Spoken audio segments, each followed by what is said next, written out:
Baby birds, baby birds, baby birds. Welcome back to the nest for another edition of Words of Wisdom, featuring BraHn The Raid King. As always, with your friend, Wisdom W. Wisdom.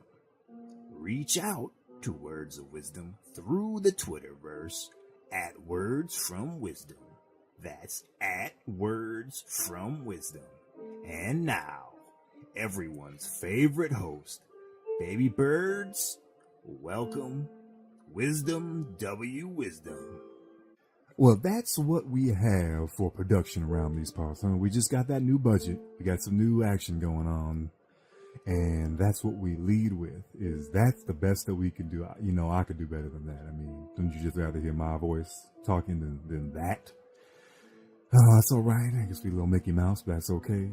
We'll get that cleaned up because we will be starting the real show after this one, this Super Bowl extravaganza recap that my man BraHn The Raid King, the man, myth, the legend, will be joining us via the TBA phone line. I just about said performance. Phone line, the TBA phone line will be coming. Man, I can't even read the sheets in front of my face. This is going to be hot. We'll see what else happens. If we get some crazy mistakes that go on this episode, maybe we'll run an open tally of how many times Wisdom reads the sheets wrong. Wisdom, W Wisdom, reading your live reads completely and totally improperly. Sponsors dropping left and right due to the improper use of their tonnage. The tonnage and abbreviation and the pronogative of the verbiage going to be dropped and sued. You will no longer be able to represent our aqua preen water springs. You will no longer represent our smiling sunflower seeds. You will no longer represent anything to be out there because you cannot properly read the live reads on live air. These are not edited. These are not moved. You are doing this live. You need to be able to read the live reads. If you can't read the live reads, we'll get someone who can. We'll get someone in there that can do the job properly. And if you can't do the job properly, then somebody else will come in. And if they can't do the job properly, we'll get someone else to do that. We'll do that the right way. We'll do it the legit way. We'll do it the way that things need to get done. Things need to get done a proper and precise way. And you're just not handling it properly. That's the speech I'm going to get here in a quick minute during break. So that's going to be fantastic. We'll hit that up. But my man, the myth legend BraHn, is going to be joining us. And as you all know, this is going to be the Super Bowl recap of my beautiful, sensational NF9, Nick Foles, number 9, defeating TB Avocado Brady, 12. And we're going to discuss and dissect the game. We're going to go into a thing or two. And I'm not the kind of person that's going to brag about what happened. I'm not going to go in there saying, man, one of us really did call it out. We completely and totally said Nick Foles is going to go in there. I ain't saying he's as good as Tom Brady, because he's not. He's not the GOAT. But he has one game in him that's going to outplay, destroy, and dismantle those Patriots. Now, I ain't going to say if one of us said that beforehand. I ain't going to say if one of us got on the bandwagon right away. I ain't going to say that one of us said Doug Peterson can outcoach Bill Belichick in one game. The GOAT, the coaching. I ain't going to say that. I'm not going to bring that to him. I'm not going to say those things because that would be disrespectful. That would be arrogant. That would be all that. Just because everything that I predicted was true throughout this entire playoffs with the Philadelphia Eagles, every step of the way, every stat of the way, backing from the Atlanta Falcons, what kind of game it was going to be, what kind of score it was going to be. I thought the Eagles were going to score 44 points in the Super Bowl. They only scored 41, but I'm not going to say those things because I am legit. And I'm going to be cool about it. I ain't going to get all up in people's faces. I'm not going to yell from the mountaintop saying, Wisdom was right. Wisdom was right. Wisdom was right. Get on the soapbox. I'm not going to go to the mall, start yelling and screaming that Wisdom is right. Mostly I ain't going to go to the mall because I did not lose the bet. Someone else lost the bet. So someone else will be going to the mall and doing some crazy, crazy things. So we will not say who until the show gets rocking and rolling and flowing in control. But with that, baby birds, I am rambling, and scrambling. So I need to get out of here. We need to hit this break, and we will come back with the man, the myth, the legend of BraHn The Raid King right after this. And we are back here on Words of Wisdom. We'll be bringing in my man, BraHn The Raid King, the man, myth, the legend. Just a quick minute. He's on the TBA phone line, joining us once again. We are here to do the Super Bowl recap. You can, of course, hit us up at the email server now. Hit us up with the emails at wordsofwisdom at teamcnd.com. That's Words of Wisdom at teamcnd.com. Then, of course, the Twitterverse, Words from Wisdom. That's at Words from Wisdom. Now, I'm going to go ahead and bring in my man, BraHn. BraHn, what's going on, baby? Hey, no. Oh, no. Oh, no, I feel like I'm back to 1942 Germany. Yeah, you know, we got to do something, brother. So how's your day, man? How's your day going? You have a good weekend? Anything? I had a good weekend, yeah. It was really nice. Got a bit outside a little bit. Got nice and sunny here for a day. And then hung out with the family and watched the Super Bowl. And got up this morning, went to the gym, and sitting here now. I had a good last couple days. Good. You guys have big plans for Sunday? I think something big happened on Sunday this weekend, right? Something pretty big? Yeah, watched the Super Bowl. Oh, yeah, the Super Bowl. Yeah. Yo, Zane, can you play We Are the Champions by Queen, please? I don't hear nothing. BraHn, you hear anything? I'm not hearing nothing. FCC regulations. We cannot play Queen on the radio. Okay, well, that's fantastic. Let's do something Philadelphia style, because something historic happened in Minnesota this weekend. So let's play a little Rocky Balboa, you know what I'm saying? Eye of the Tiger? A little something from there when you run up the steps. Let's play that. We can't play that shit either? Well, that's bleeping bullshit. That's bleeping bullshit. Whatever. We'll just go to it. We'll just hit it. We got the Eagles fight song. That's all we need, right? We got the rights to that. We're good. I'm surprised they're letting you play that one for free. Yeah, they probably aren't, but whatever. We got that. We got that. So, Sunday, my man. Sunday was a big day. Now, there's some things that I could say to you that I'm not going to say to you right now, because those of the listeners, the baby birds out there that have joined us in the past shows know that we may have had a certain bet involved, right? Between the New England Patriots and the Philadelphia Eagles. I'm not going to go in and start throwing down things that I said, who was right and who was wrong. I'm not going to go into detail about how one of us said Nick Foles isn't the greatest quarterback of all time, but he is capable of having the greatest performance once. All they need him is one game to play the game of his life. Now, one of us said, I'm not going to say which one. When you say greatest performance, are you negating the fact that Tom Brady threw for 500 yards and 3 touchdowns and outperformed Nick Foles? Or are you saying greatest performance of Nick Foles' life? Because I don't even think that's the greatest performance of Nick Foles' life. Oh, I ain't saying nothing, man. I'm just saying that we're not going to say that. I mean, I'm not going to say that. Why not? I say, hey, this is I'm a Seahawks fan. When we won, it was my time to gloat. I say gloat away. I have no real skin in this game other than just a prop bet and some good laughs. So, yeah, I say gloat away, man. Philadelphia Eagles were the better team all year. Let's be honest. The Philadelphia Eagles, and I'm not just jumping on a bandwagon. I am a homer, but y'all have heard me talking. You personally have heard me talking through our private conversations and with people here on the airwaves that there's a reason why the Eagles were there. There's a reason why they were saying all day in the gas badge of saying when the potential MVP of the league got hurt, there was no potential. Carson Wentz could have limped into the MVP championship. He would have won the MVP award if he would have played the last 3 games of the year. There's nothing that would have stopped him other than throwing like 0 touchdowns and 4 picks 2 games in a row. He was amazing. He was by far going to win that MVP award.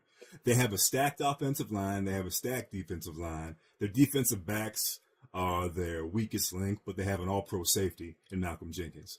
They have what it took throughout the entire year. All the advanced metrics from all the advanced metric sites stated the Philadelphia Eagles, due to analytics, was the best team consistently all year. The Patriots are really good, man. The Patriots have the GOAT. They have Tom Brady. They have Rob Gronkowski. But the Philadelphia Eagles had my man Dougie P. Doug Peterson, ladies and gentlemen, boys and girls. You people out in Philadelphia know him as the backup to Donovan McNabb for a quick minute. And back up in Green Bay, Wisconsinites, Cheeseheads, back up to your world-famous Brett Favre.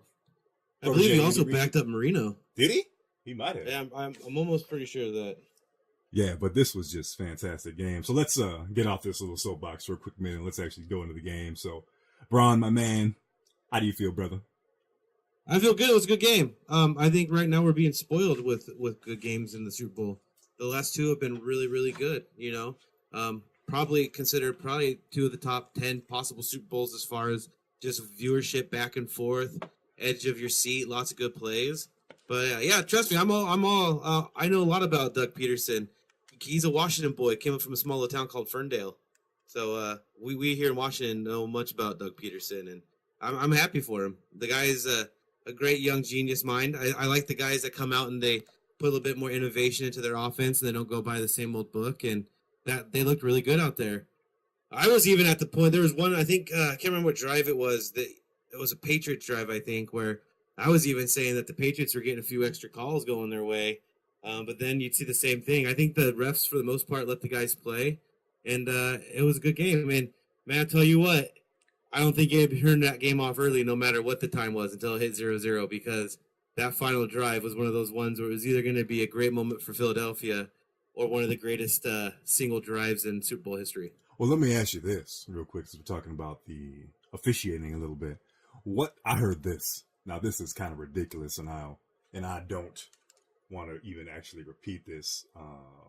Well, actually, you know what? Let's talk about it in a second. Let's talk about, you said ratings earlier. Let's talk about the ratings, man. Because, be honest with you, the ratings dipped. Well, I don't know about ratings. I'm just saying this for like a viewership. The last two Super Bowls for me, even not having my team in the Super Bowl, were actually really, really good football games. Like, they were great playoff games. We've had some really, I mean, the Seattle blowout against Denver. I was a Seahawks fan, and it was a good game for me because my team was there. But for an NFL viewer, just turning on a game, most people turn that off at halftime. But these last two Super Bowls, man, no one's turned these games off. If you're really into football and you're watching the Super Bowl, they've delivered two of the top 10 football games probably of all time in the Super Bowl. Yeah, and like you said, viewership, because I'm with, let's talk about that real quick, because there's a lot of different forms of media nowadays where people are going. So everyone's getting all crazy saying that, and we're not going to go pop political here, but that politics and protesting and all that kind of jazz is destroying the ratings. I don't think that's it at all. I think it's the different ways you can view. Let me give you these numbers real quick. So the Panthers-Broncos Super Bowl, which, let's be honest, was a defensive struggle, right? It was defense. No one likes to watch that unless you are a hardcore football fan, right? They were a 49.2 rating, 49.2. But that's Peyton Manning, like his last game, too, and Peyton Manning, everyone loves Peyton, so I can feel that.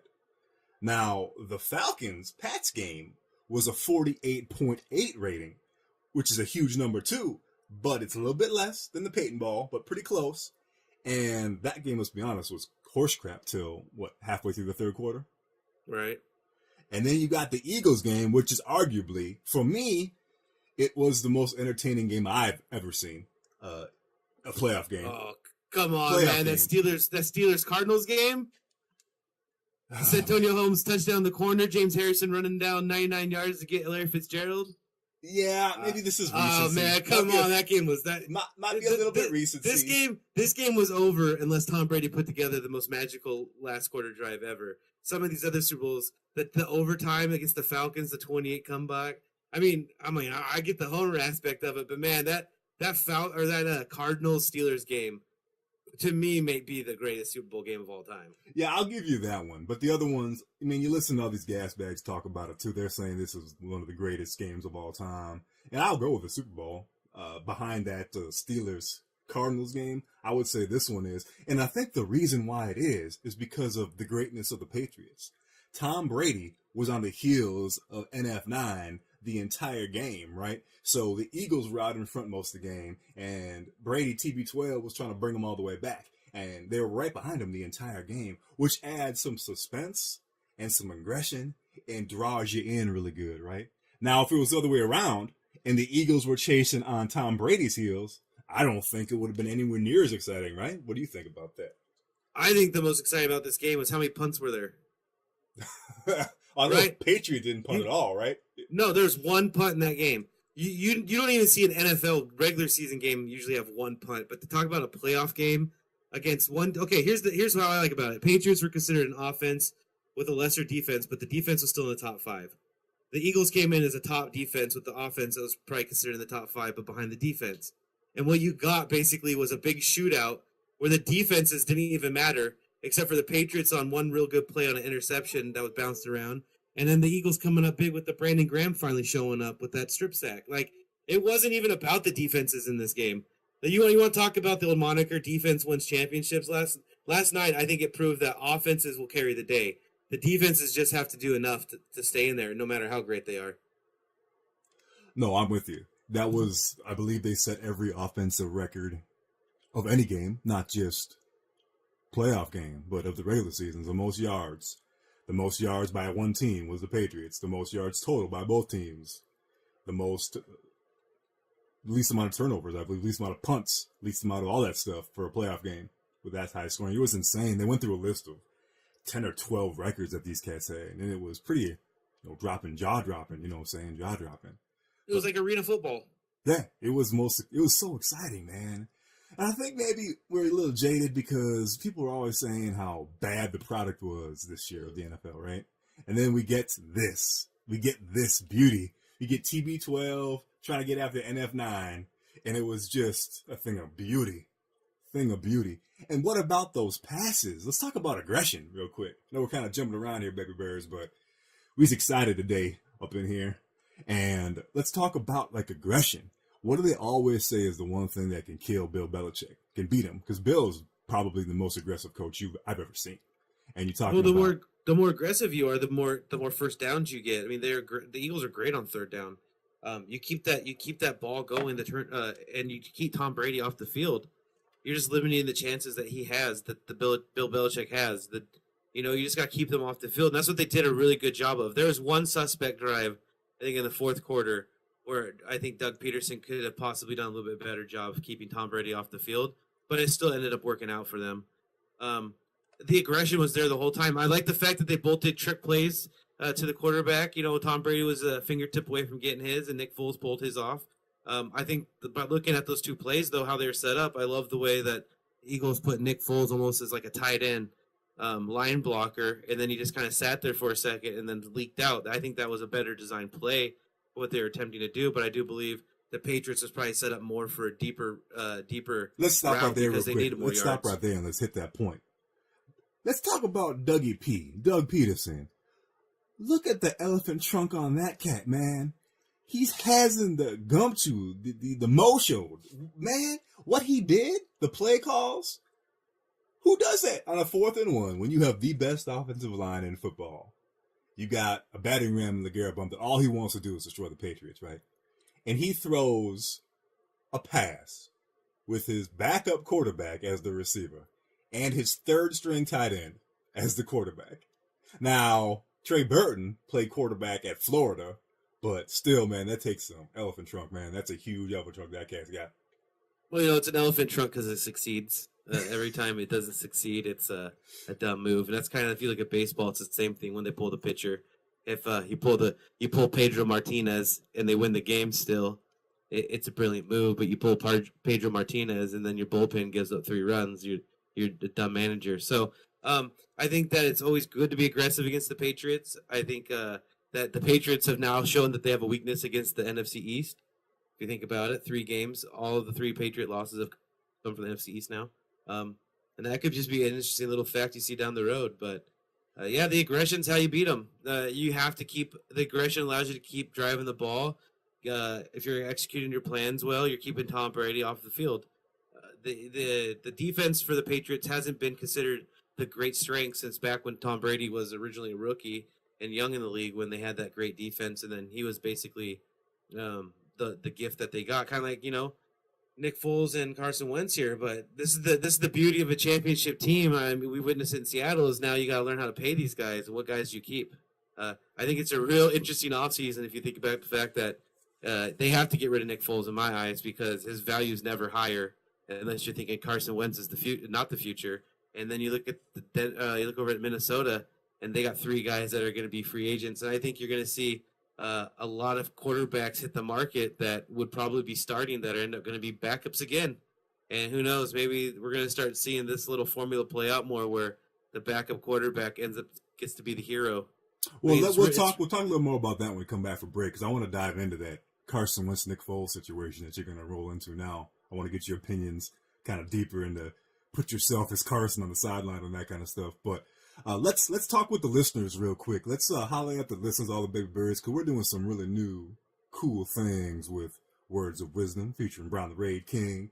We're going to be we want y'all to hit us up. We want y'all to come at us. This isn't just mine and BraHn's show here, right?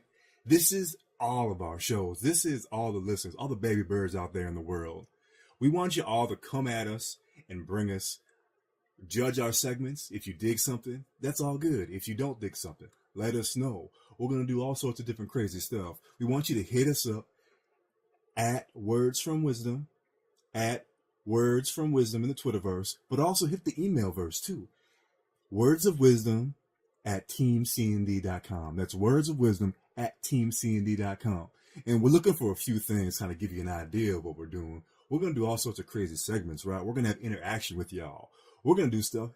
We're going to do stuff where, gaming grab bag stuff. Gaming grab bag, where y'all submit us questions about different games you want us to review, dissect, interlude, those types of things, right? But it doesn't even have to be about games, right? We're doing life advice for y'all. You have a question about your life, your personal life, what you want to do, where you should take your lady out for dinner, where should you take what you get your boyfriend anniversary, all that kind of stuff, right? Dive in. Find out what BraHn and Wisdom recommend, right? We'll help you out. We'll help you get your life straight. We'll help you lose that weight. We'll help you lift those weights. We'll help you do whatever you do to succeed in life. We'll help you. We're here for you. A little life coaching right there for you. But I'm going to let BraHn talk because we're going to do some real cool, some other segments. I'm going to let him explain exactly what we're looking for this segment. We're kind of just looking for a couple of little extra things here where if you're out there and you're listening and you want to be a little bit more involved, we're kind of hoping that we can get a couple titles. Really, the titles is just for a game we're looking up, but I'd kind of like to get a couple of movie titles you think that you can make up on your own that are either 1 to 2 to 3 word movie titles. And we have a little project in mind for some of those that could be pretty fun. And so, yeah, go ahead and shoot us a couple movie titles, 1, 2, 3 word movie titles, and we appreciate that. All right, and with that, we will be back after this break. All right, baby birds, we are back, ready to rock and roll. We're going to dive in a little bit here. First, we're going to talk about the QB battle, the duel. This is probably, I'm going to say probably, this is the greatest QB duel we've ever seen in the history of the National Football League. Not just Super Bowl, but across the board. And I will beg if BraHn come up with an argument that differs from that, but I think he's going to agree with me on that. We don't always agree, but when we do, we'll agree on quarterback duels. What you think, BraHn? Yeah, I think that was the best performance of 2 passers in a Super Bowl. The yards speak for themselves. The one blemish being that knock around that wasn't really Nick Foles' fault for the interception. That was a really, really hiccup in this being just one of the greatest pure, perfect precision. Stats can't tell you who was the worst quarterback type day. And really that interception wasn't really on Nick Foles, so I won't fault him for that one. So yeah, I'd say this is the best quarterback duel. Maybe not even, not even in Super Bowl history, but just in NFL history. Oh, I'm agreeing with you 100%. NFL history all the way. I would say, and I know you said this a little bit earlier, but I want to dive into it. I personally feel Nick Foles was better than Tom Brady that day. And the reason why that is, one point that you just said, that interception bounced off Alshon Jeffrey. He tipped it literally right to the defensive back. So that was the only pick. That could have been another touchdown right there. And the windows Nick Foles had to thread that needle through. Not saying Tom Brady didn't have unbelievable games. So did he. But I just feel Tom Brady threw an A game. Nick Foles threw an A+ game at the quarterback position all the way across the board just because of the windows. Whatever scheme Josh McDaniels was running, without having Brady and Cooks doing that kind of stuff, man, he was getting wide open wide receivers. Just getting plays where they're wide open out there for Tom Brady. So that was fantastic. That's why Brady was able to rack up 500-some yards passing. Nick Foles, yeah, he had some open players too, but those windows, and you got to agree with me on there, those windows were much, much tighter for Nick Foles and Tom Brady. Well, the windows might be tighter, though, based on how the quarterback's playing. Does the guy look off the safety? Is he able to see the guy throwing him open as opposed to wait until he's open? I don't know. I look at the yards. Tom Brady set a record for just NFL passing yards last night, and the amount of touchdowns he threw. I think he was the best passer. When the Eagles were on the field, you had faith in Nick Foles, but you didn't think that game was going to rest on Nick Foles. Whereas when the Patriots were on the field, I think you knew it rested on Tom Brady. Some of us did. I won't mention who. Sorry? I said some of us did. I won't mention who. I ain't gonna say. It's not like one of us called out and said Nick Foles was gonna have one of the greatest performances in the history of the Well, I game. mean, yeah, he had one of the greatest performances, but the guy across the field, I think, had the better performance that night.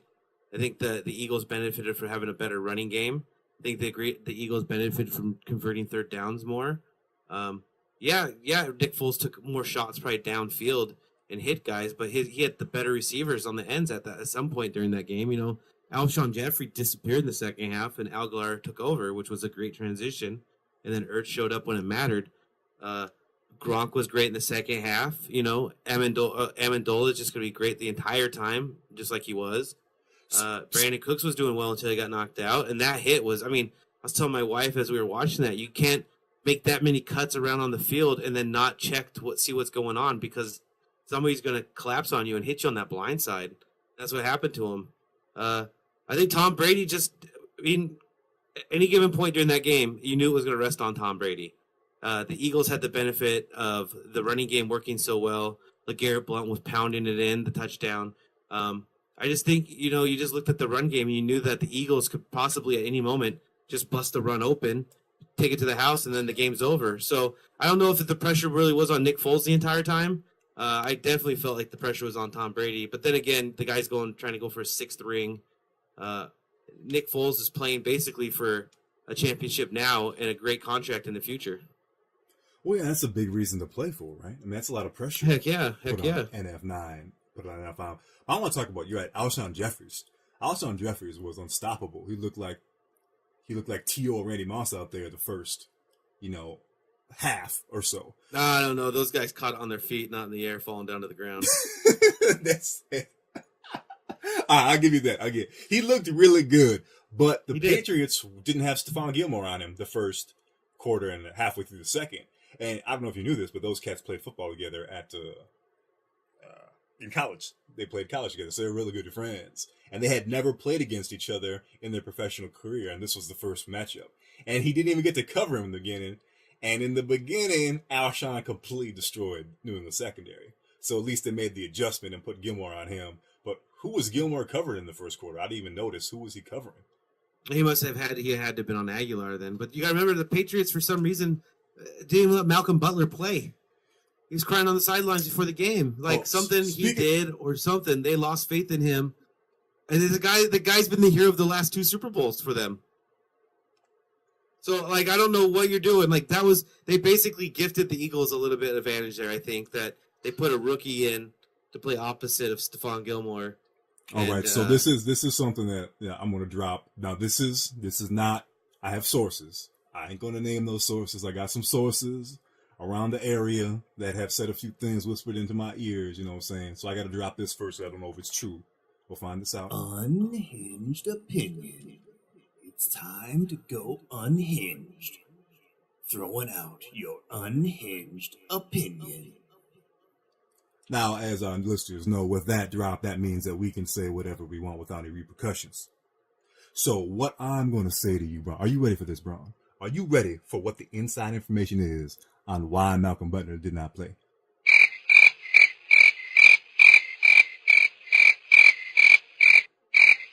I'll take your silence as you are absolutely ready. Yeah, I had technical difficulty with my son. I said my gossip nodule was bulging for this information.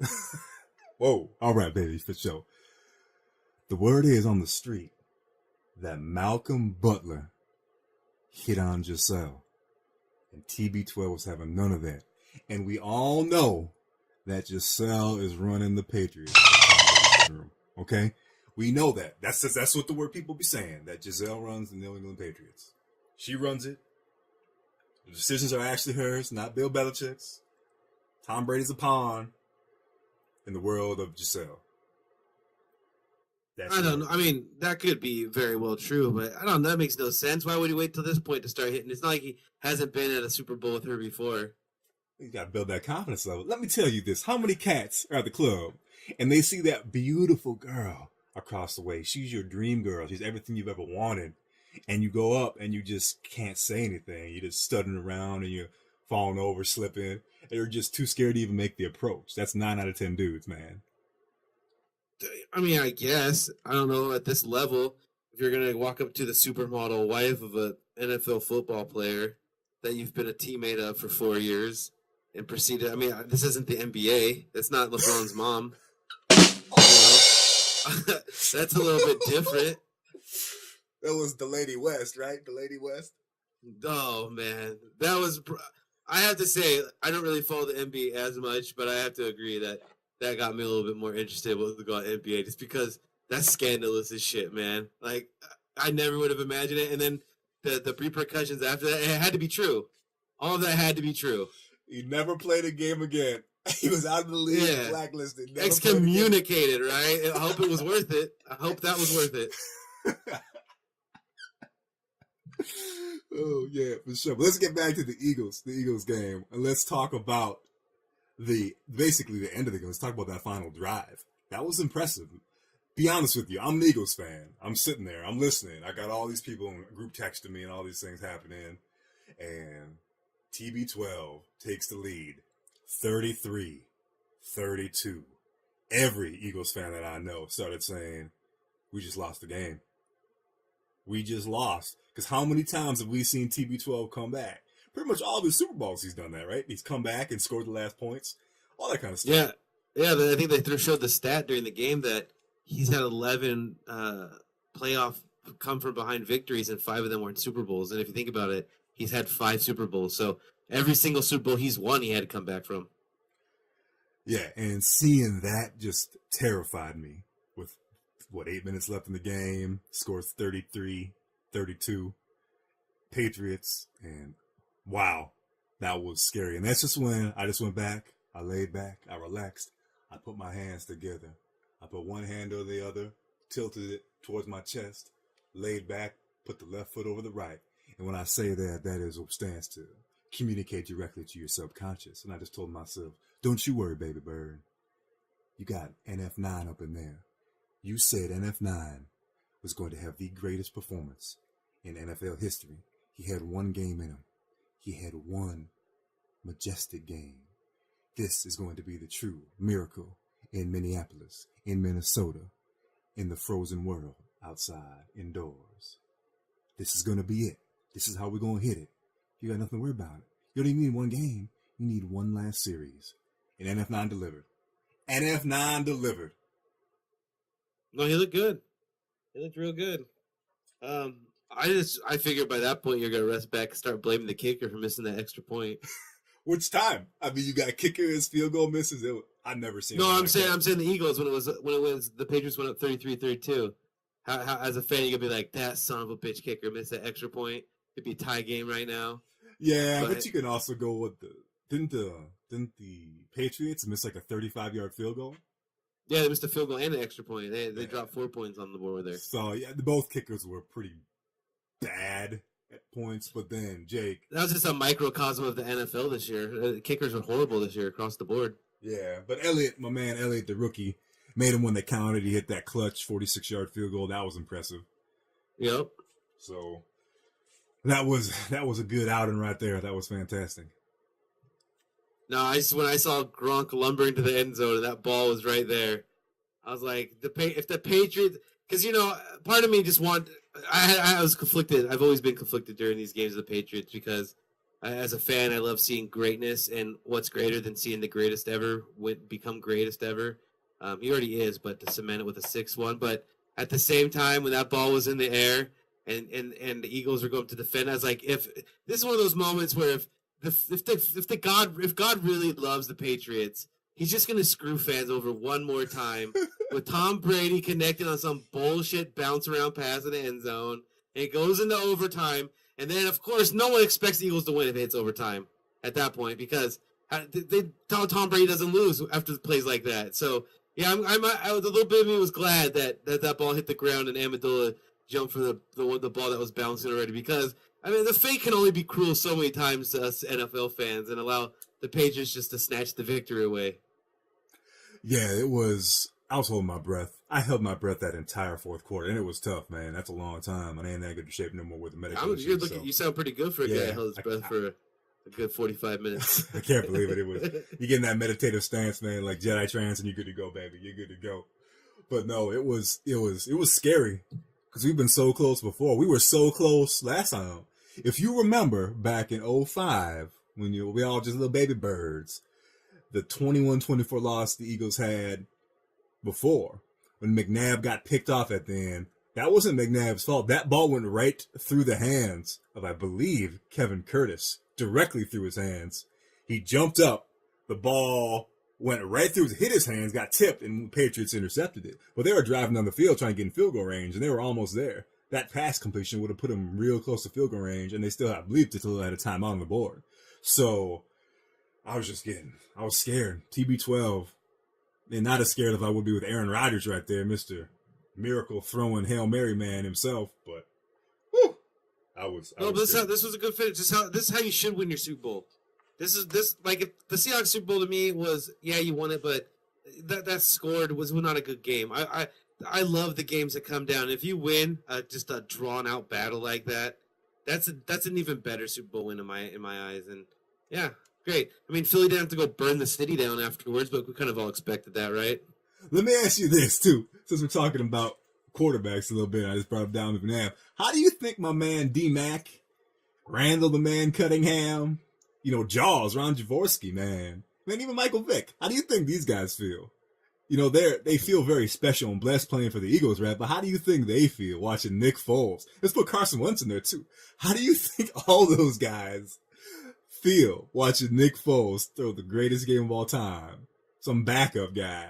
They got kicked around the league. I don't know if they're even jealous of Nick Foles. I think they'd be sitting there going, man, I wish I had that defense across from me. I wish I had that defensive line. Like, I think a quarterback would rather replace themselves on the same team and say, what would it be like if I had that? More so than to be envious of another guy who down the road won the championship for a team he played for.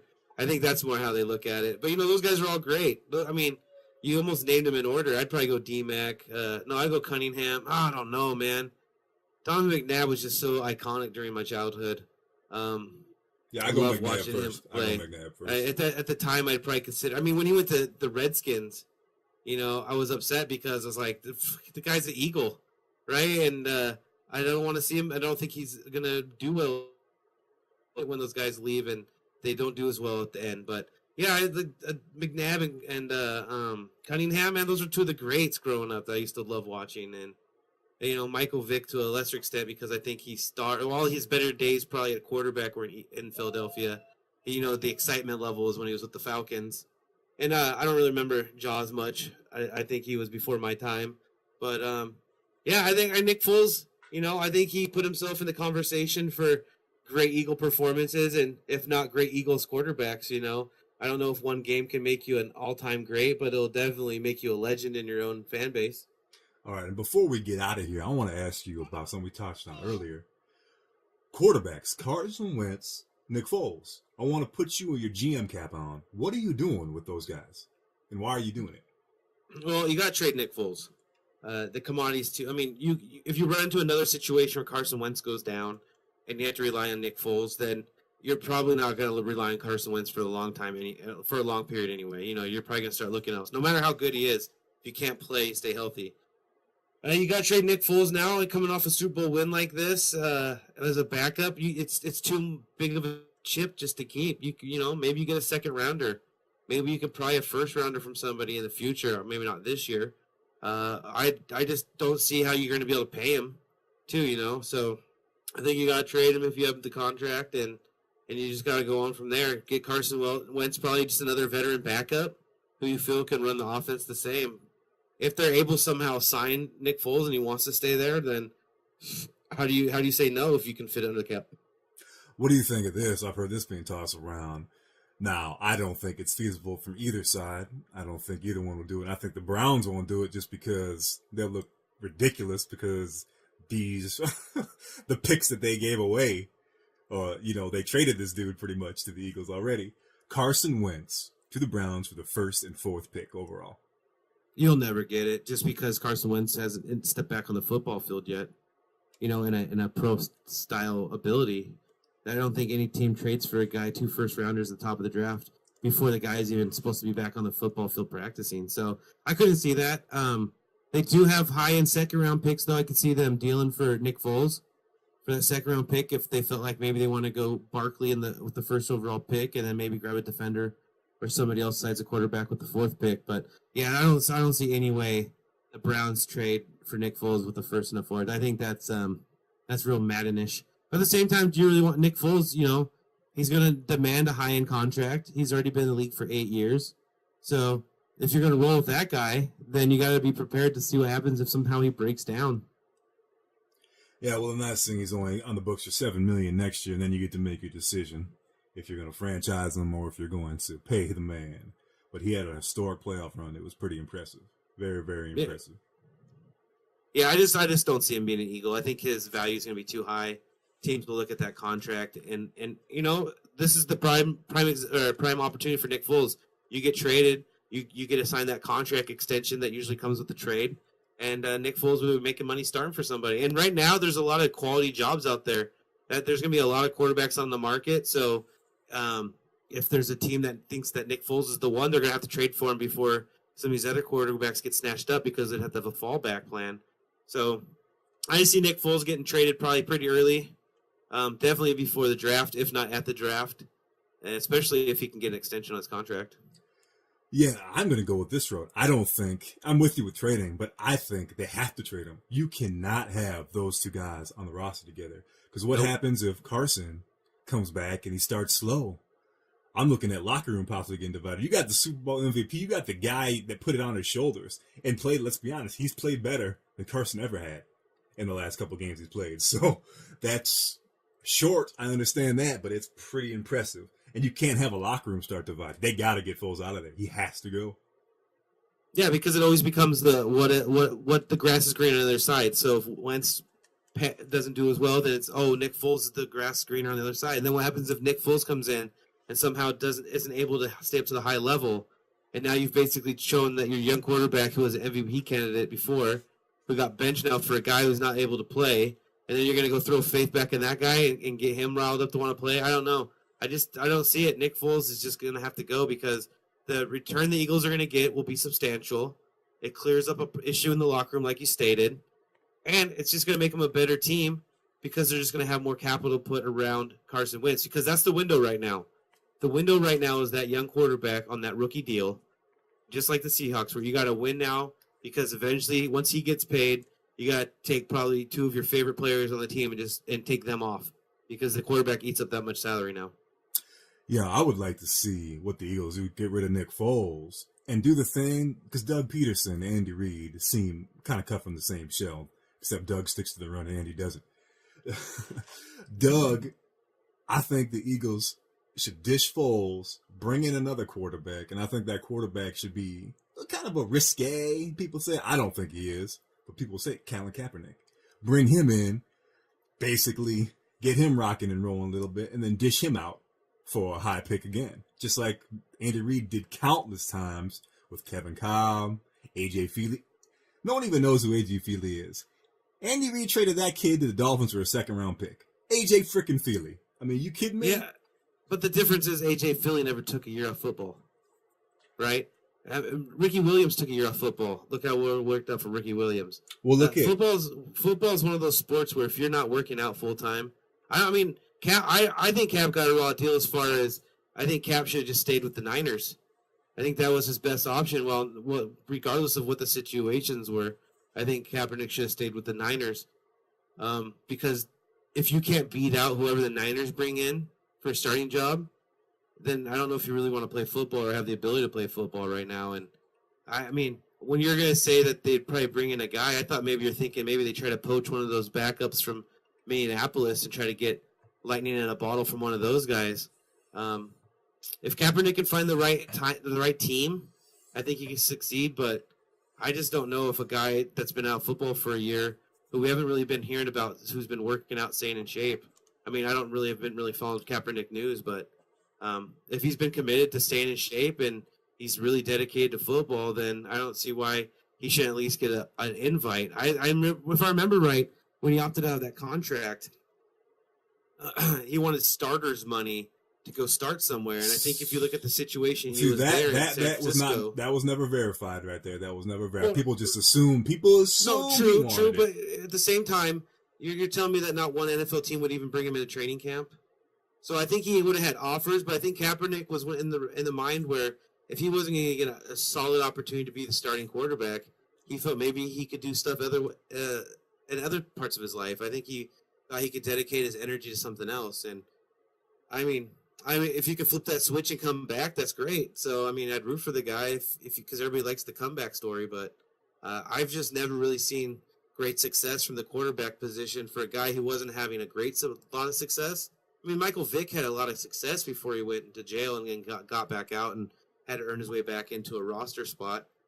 But I don't know if Kaepernick even had Michael Vick's type success other than that one Super Bowl.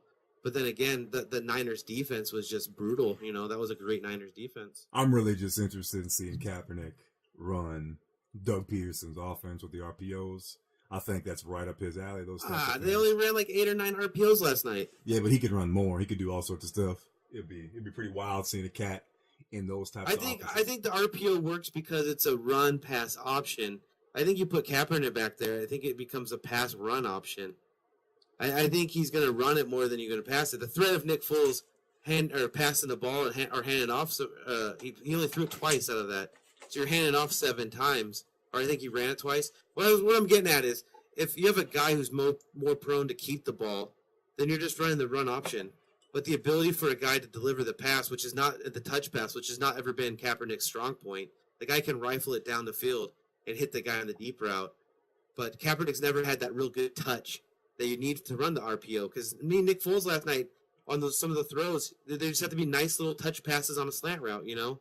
And Kaepernick really didn't have that ability to put that touch on it. It's going to be a laser beam thrown. If there's a defender in the way, it gets knocked away.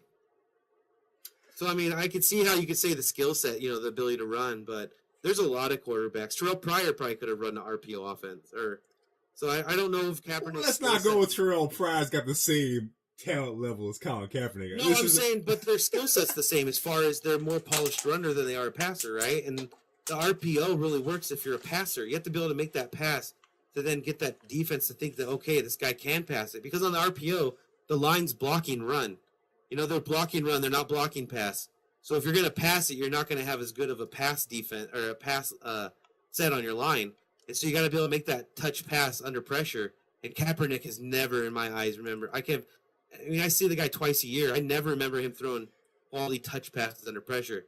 The guy hit Vernon Davis on the sideline. The guy can hit Torrey Smith down the sideline. The guy can hit Anquan Bolden down the sideline, Crabtree down the sideline. Across the middle, but when it came to like the Bruce Miller, the fullback running down the flat, or the tight end doing certain things near the line of scrimmage, he just didn't have that touch on the pass. And so, I mean, but hey, guys can always change. You know, you get the right coaching in there. Maybe the coaching was lacking in his ability to like understand that or how they were gonna run that part of the offense. Maybe it just didn't fit his skill set there in San Francisco. So, like I said, if somebody team's gonna give him the chance, I could see it, but I don't know if a team's going to just invest all of their backup capital on a quarterback and say Kaepernick's our guy today. I think he's going to have to come and compete for a backup job, and I just don't know if Kaepernick's willing to do that. Well, this wasn't supposed to come into a Colin Kaepernick conversation, so we'll end it right here. All I'm saying is, for a backup role, I would love to see, because if my boy Wentz gets hurt, Cap would be fantastic to come in and just play a little bit. And you're a Seahawks, and you're a Seahawks fan, man. So you're biased already. You hate Colin. You used to throw darts at Colin's face on your wall, so I know exactly. No, I never hated Colin. You don't hate inferior quarterbacks. Oh man, that's hilarious. All right, so we're gonna go to any last words. So if BraHn has any last Super Bowl recaps he'd like to get off his chest, and then we're gonna talk about the bet. Don't worry, BraHn. We didn't forget about the bet, baby. What's that? No, I didn't forget about that. Like I said, I wasn't too invested. I kind of did just for fun, so I'll keep up to my end of the bet. It'll be a fun time. But my only take from the Super Bowl is I hate how many times they have to keep showing celebrities at the Super Bowl. Like they showed like Gisele Bundchen like 1,500 times, Bradley Cooper 1 billion times. It's like, we get it. There's celebrities at the Super Bowl. I don't care how I'd rather see how the crowd reacts to plays than how Bradley Cooper and the owner of a team is reacting to a play. Or I'd rather see Patriots fans reacting to the play than Robert Kraft celebrating up in his booth. Like, I don't know. To me, that takes away some of the football energy for me. I want to see I want to feel the crowd. I want to feel these rich people up in their seats and stuff at their. They're just gonna go to a party anyway after this, and all these fans are gonna have to trudge out into the cold and figure out a way to get home to a crowded airport or go to their hotel. So, no, that's my only beef with this. I think we showed too many celebrities during the Super Bowl. No, I'm with you on that, man. I'm with you. I wasn't a big fan of the halftime show. I think the years before were much, much better. It wasn't terrible, but I think the halftime shows are they're not anything anymore. I think it's because everything's. I can't remember a great halftime show to begin with. Maybe the Michael Jackson one was good. I don't know if it was ever great.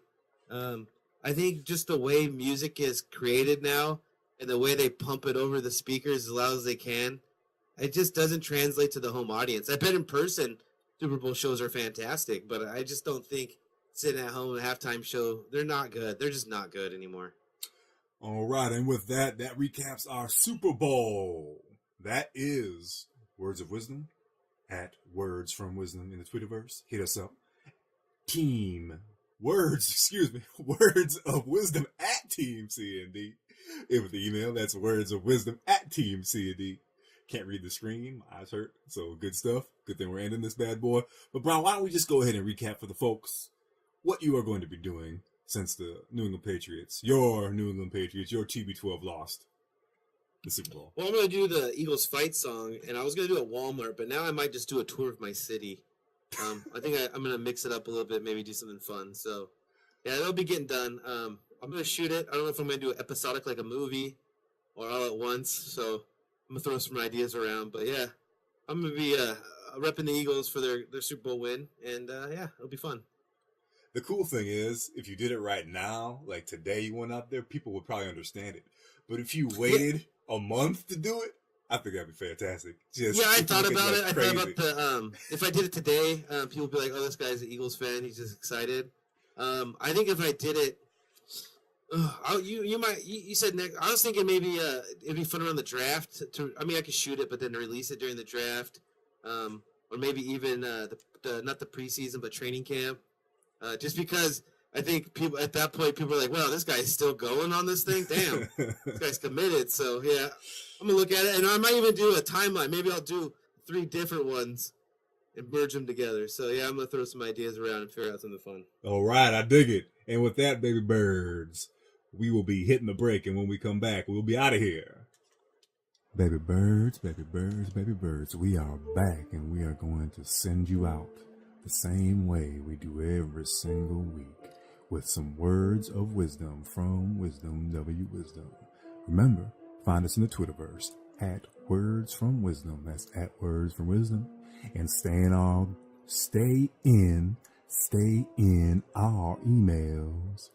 Words of Wisdom, the title of the show, you do to remember, Words of Wisdom at teamcnd.com. Baby birds, I will leave you at this to ponder as you flock away from the nest. If you think you are beaten, you are. If you think you dare not, you don't. If you'd like to win, but you think you can't, it's almost certain you won't. If you think you'll lose, you've lost. For out of this world we find success brings with a fellow's will. It's all in the state of mind.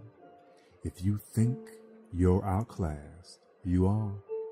If you think high to rise, you've got to be sure of yourself before you can ever win that prize. Life's battles don't always go to the stronger or faster person, but sooner or later, the person who wins is the one who thinks they can win. And with that, baby birds, we are out of here.